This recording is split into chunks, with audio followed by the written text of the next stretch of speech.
S lean managementem jsem se setkal již v rámci studií a už moje první pracovní zkušenost mě přesvědčila, že lean mě bude provázet celý život. Měl jsem vlastně štěstí.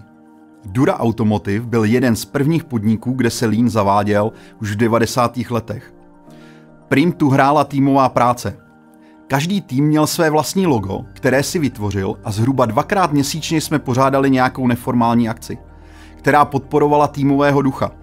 Tvořili jsme si vlastní cíle, cyklicky jsme vzdělávali celou firmu ve zlepšování. Zlepšování bylo součástí výrobního systému a jeho projevy byly viditelné všude v rámci podniku. Jak jsem si později uvědomil, všechny tyto principy, které jsou základem leanu, jsme již tehdy opravdu žili, přestože jsme to nenazývali leanem. Jmenuji se Tomáš Štér a jsem nadšenec do leanu.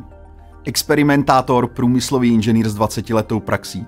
Lean trenér, moderátor, majitel společnosti Esker. A provedu vás tímto kurzem lean managementu. V tomto kurzu si řekneme vše podstatné o principech a myšlenkách lean filozofie. Nebudeme řešit metody leanu, ale vysvětlíme si myšlenky, které za metodami stojí, kvůli kterým metody leanu vznikly a zavádějí se. Vysvětlíme si, jak k lean managementu přistupovat a úspěšně ho použít.